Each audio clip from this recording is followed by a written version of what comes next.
menurut saya kita berdiri di luar pemerintahan itu bukan karena kita menjalankan politik sakit hati. Tidak, itu kesadaran penuh menurut saya memenuhi fatsun politik. Karena kita orang yang kalah. AHY misalnya harusnya kan diberhentikan dia. Kan dia harus bertanggungjawabkan how come Demokrat bukannya naik tapi turun menjadi partai paling kecil di parlemen. How come misalnya ada partai-partai seperti itu terbukti bahwa pragmatisme tidak membantu dia, tapi tetap dipertahankan. Akhirnya ya tadi ujung-ujungnya di pemilu 2024 orang-orang potensial, dan ini juga disiarkan di RH Channel, kemudian di channel-channel lainnya ya, Mimbar Tube dan teman-teman lainnya. Jadi ada beberapa channel. Termasuk ABW, ya? Bambang Wijoyanto NBW. Channel. BW ya, BW Channel ya? NBW. Oh, NBW live juga. NBW, sorry. Oh enggak ya. Jadi ada beberapa yang live delay, ada yang live ya. Jadi saya sama Mas BW saya ingin mengatakan bahwa yang namanya oposisi atau beroposisi atau keinginan berdiri di luar pemerintahan itu a choice, pilihan. Pilihan ya. Tapi kan pilihan itu kan harus di-guide oleh sebuah tujuan, idealisme, keinginan itu. Nah, menurut saya kita berdiri di luar pemerintahan itu bukan karena kita menjalankan politik sakit hati. Tidak, itu kesadaran penuh menurut saya memenuhi fatsun politik. Karena kita orang yang kalah. Begitu. Kita mendukung paslon 01 dan paslon 01 kalah. Makanya fatsun politiknya harusnya kita tidak menggoda yang menang untuk mengajak-ajak, kan begitu.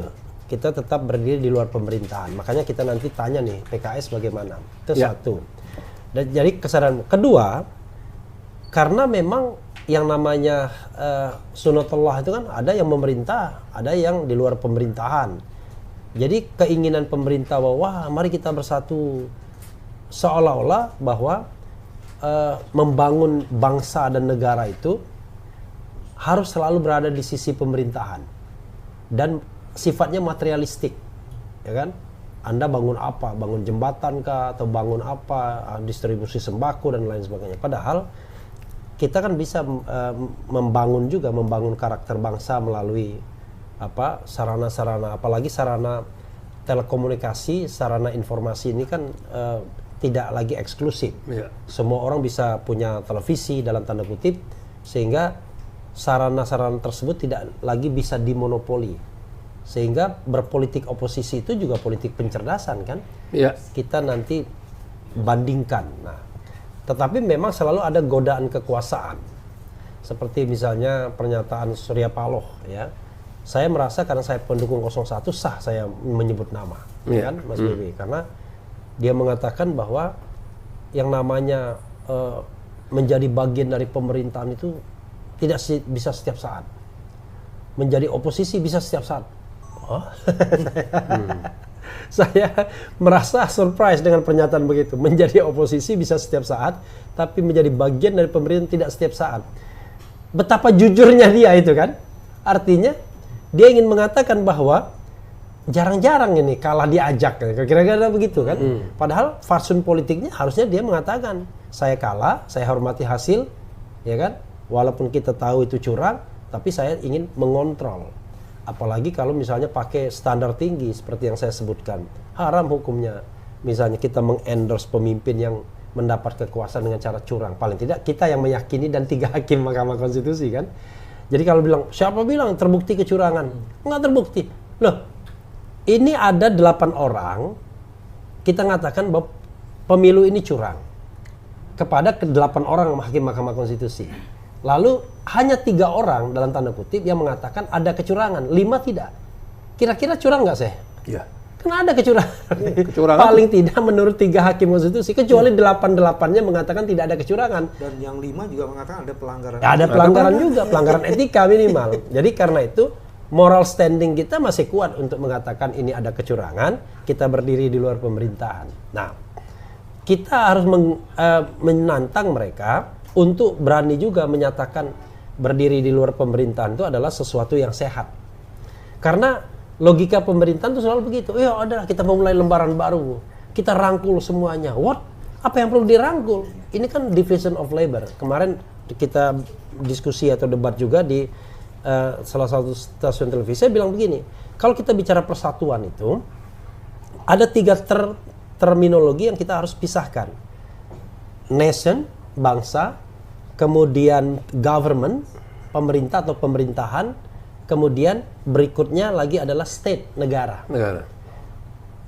State sebagai bagian dari state, state itu kan ada yang 3 unsur itu, bukan state dalam pengertian government, tapi state itu ada government, ada society, penduduk, dan ada wilayah.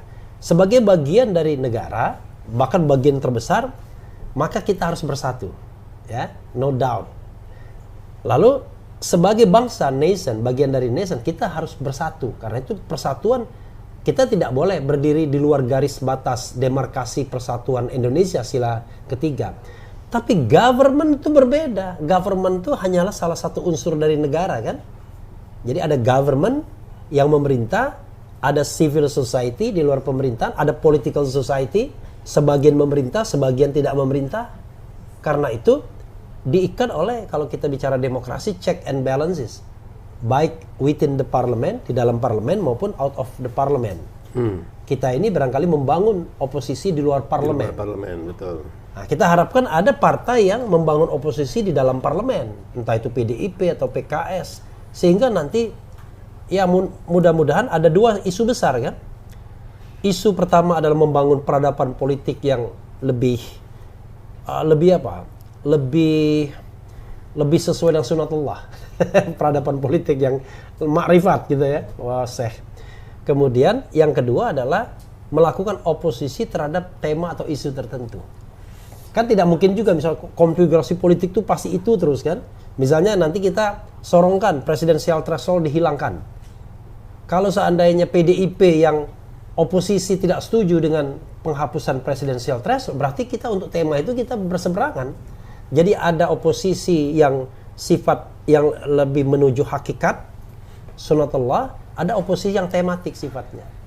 Nah, hari ini kita bicara oposisi yang sifatnya sunatullah, bahwa kita ingin menjadi bagian dari kebaikan, karena kita tidak percaya pemerintah ini pemerintah yang didapat dengan cara yang baik, amanah. Maka teori yang paling mungkin adalah, saya selalu mengkhawatirkan kalau hulunya kotor, hilirnya susah bersih, walaupun pakai teknologi Israel untuk menawarkan air laut, filterisasi air laut. Karena ini filterasi politik yang punya watak. Kalau air kan nggak punya watak gitu.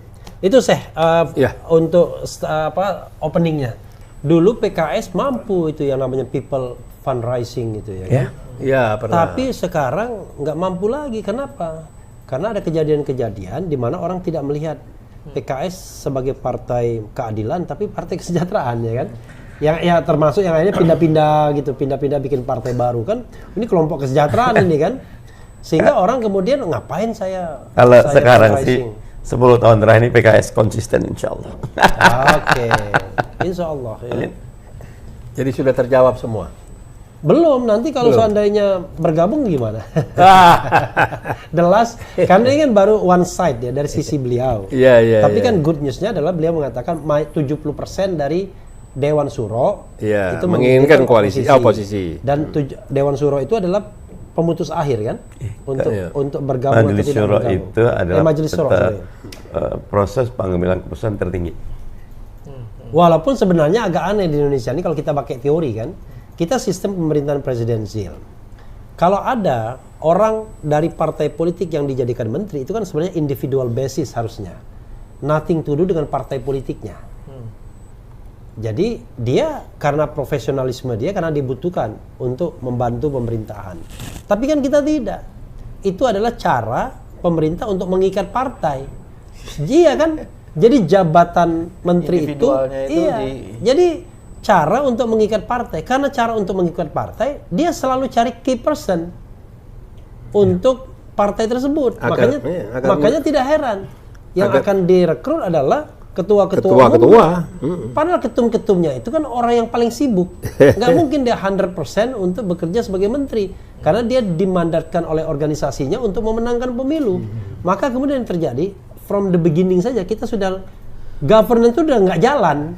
Dan itu secara tidak sadar memang menghancurkan partai. Iya. Iya, tanpa disadari. Ditunjuk sebagai Seperti ketua apa? tapi tidak. Iya. Jadi tidak ada waktu untuk kontemplasi, untuk ideologisasi, untuk internalisasi, untuk kaderisasi. Dan Makanya akhirnya- semuanya ngambil jalan. Dan akhirnya apa? Fenomenanya ada partai begini. Ini kalau di sini nggak sebut nama. Ada partai yang sangat-sangat pragmatis shortcut, yaitu dia cukup cari ketua umum yang kira-kira bisa cari duit banyak-banyak, di endorse oleh elit sekitarnya yang kebetulan terpilih kembali karena duitnya juga sudah banyak, dan pada musim pemilu cukup cari orang-orang terkenal agar lolos parliamentary threshold. Kan menurut saya, kalau sebuah kepemimpinan gagal dia, misalnya gini lah, misalnya harusnya AHY misalnya, harusnya kan diberhentikan dia. Kan dia harus bertanggungjawabkan how come Demokrat bukannya naik tapi turun menjadi partai paling kecil di parlemen. Diberhentikan setelah gagal ini ya. Iya dong, kalau kita mau ada reward Tapi kan and dia punishment. berhasil. Berhasil gimana? Jadi menteri. Dia naik. Oh dianya.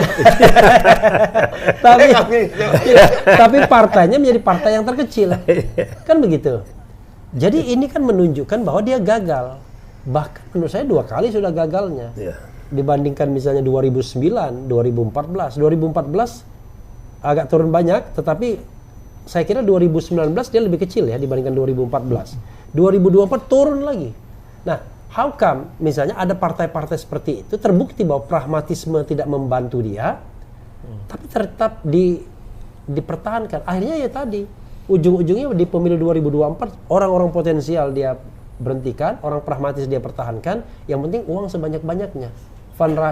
Political party fundraisingnya dijalankan, karena itulah gunanya untuk memberi